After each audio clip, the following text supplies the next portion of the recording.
Here's my 175 mile review of my 2020 Tao Tao Tbr7 250. You might be wondering why it's for sale for $2,000 if you can order one online brand new for $1,300. So in a minute I'll explain all that and then we'll get into the review. I've been taking notes ever since I got the Tbr7 on things I like about it, things that are different from my Yamaha XT225. Some people have asked if I recommend this bike, and it's hard for me to say yes, this is a good bike because I have the XT225 and the CR250, so I would recommend the CR250. Everyone should go out and buy one of those. So let's get into it being for sale and why I'm asking $2,000. Do I expect someone to buy it for $2,000? Not really. I've had a couple offers for $1,500. So I put the bike for sale pretty shortly after I got it, and just now that everyone's getting their Corona stimulus money, it's really starting to pick up. I think there is a way you can buy these bikes and sell them for $2,000 and make money.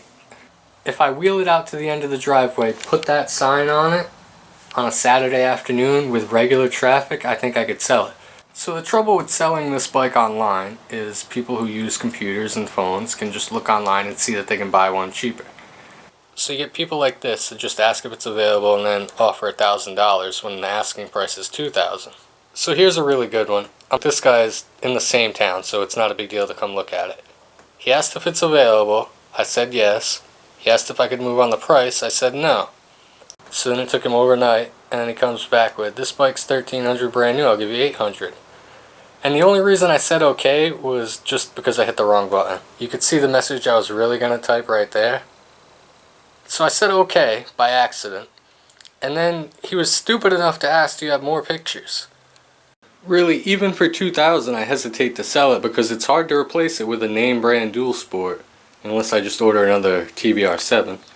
But here's another good one. Guy just messaged me. They don't stop messaging me now. Still available? Yep, still available. $1,700 right now. And I'm so funny sometimes, right? So when do you think I'll have the full $2,000? Next week? Ha! That's a good one. But yeah, even if I sold it for $2,000, I'm not really gaining much. I'd make a little bit of money, but then you still have to order one and wait for it, and I'll probably end up just keeping it for at least the summer. This guy says he'd buy it tomorrow for $1,000. He searched online and it costs $1,300 brand new. Multiple links provided below. I think what it is they want the bike, they don't want to pay $2,000 for it, and they don't want to order it online. So I guess that makes you upset enough to email me and be mad that I'm asking $2,000. So now we can get into the list of what I like about it, what I don't like about it, the differences between this and the XT225, which is a very similar bike. I guess for the 175 mile review we have to include the shipping damage that it came with, right? So I did make those lists when it was new. You know, we had a bent foot peg, bent brake pedal, the headlight tab, you know, the rims and the forks were scratched, stuff like that. And then you have China quality. The cross-threaded bolt on the handlebars, the plastics that chip very easily, the chain was too tight so we had to replace the chain. That's the only money I spent on the bike so far. Well, except for all the stuff that I ordered, which we'll cover at the end of this video.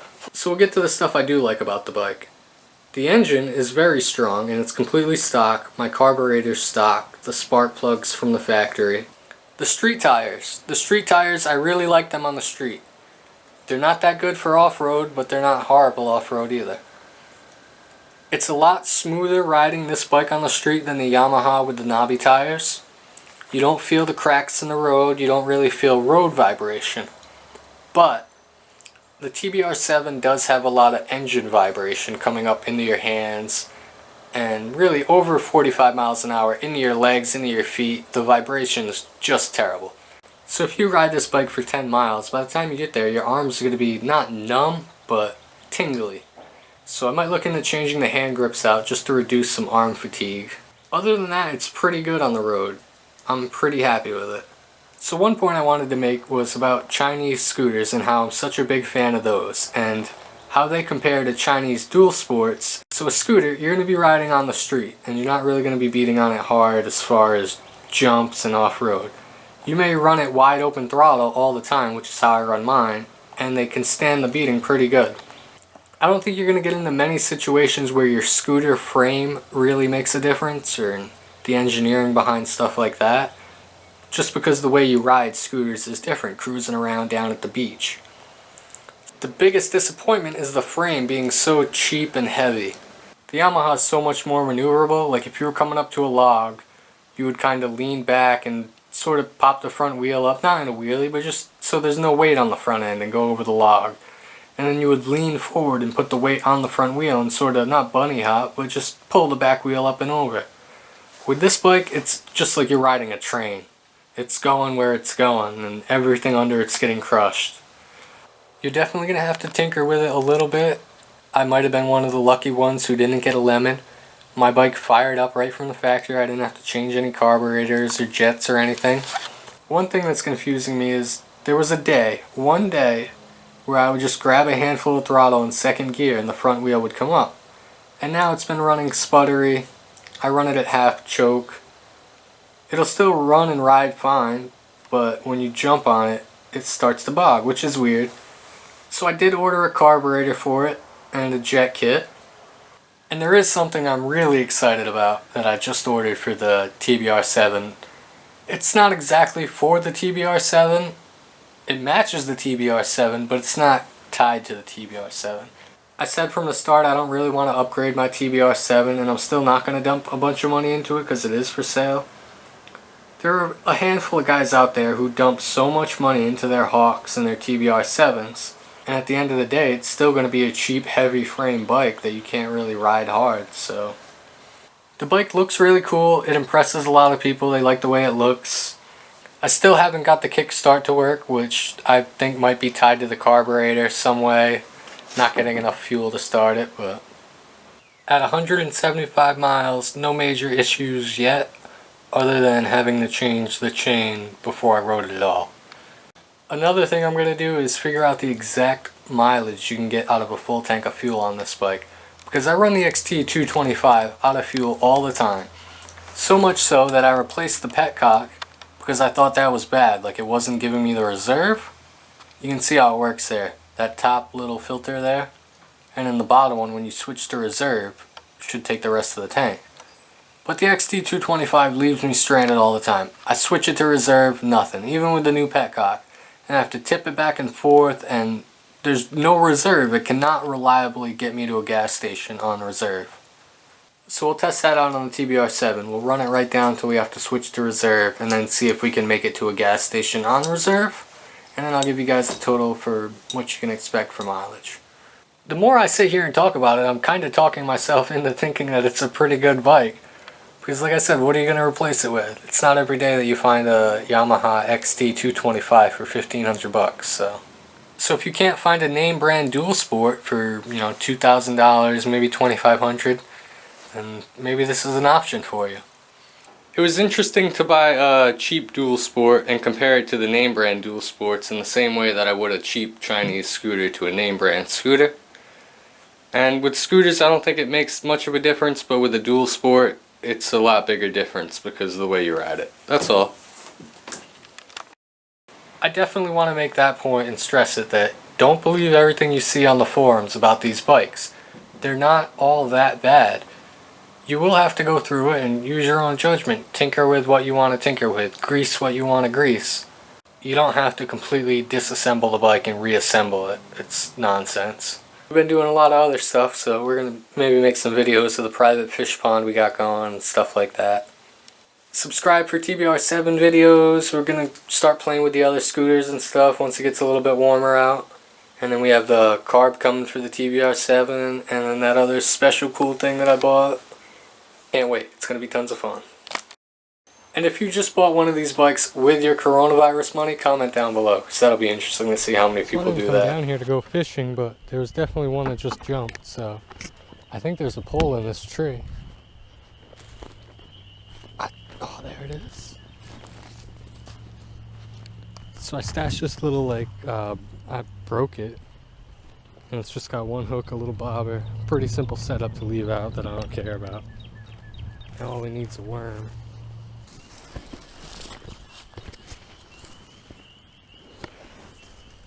Oh, I got one.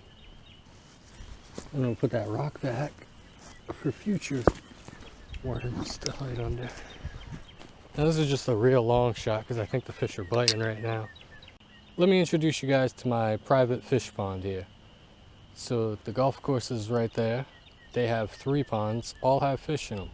This pond did not. Oh, there was just another jump over there, but fish ended up over here. There's a lot of, I guess you would say, like panfish and 1 largemouth bass I caught. Another jump. Oh, the fish are biting. We need more worms. So completely unprepared, no worms. All right, so we got 1 worm, a backup worm, a broken pole, and I think we're gonna get a hit right now. I think I'll get a fish before I go back to the house. And the bobber's too small for these weights. I don't know, I didn't want to throw a good bobber on this pole and leave it out here. Gary and Larry Goose are out there. See, that's why we wanted to get a backup worm, so now we're not walking all the way back there. This will probably be our last try for tonight, unless we come back after dark. So we're gonna cast nice and gentle so we don't lose our worm. But I should have pulled the weight off. That's what I wanted to do. Let's see if I can't get a weight off. Now I don't have enough weight to cast. The bobber almost floats. It's like an inch or 2 down, but it's not going to the bottom. That's good. We'll leave it like that. See if we can't find our weight because I'm cheap. Did I get one? Oh, I might have. Yeah, I got one. I got a fish out here my first day again. Isn't that cool? Look at that. It's just a little panfish, but completely unprepared.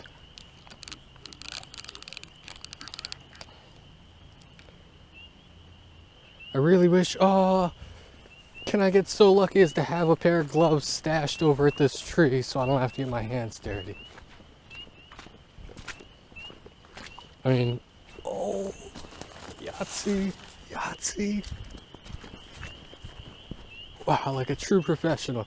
Fishing pole stashed, gloves stashed. 1 second, little guy, let me put you back in there. Hey, just don't take my pole. Let me get these gloves on.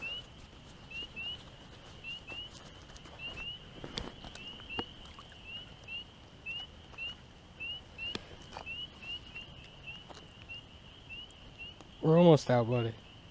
There we go. So yeah, little fish, there we go.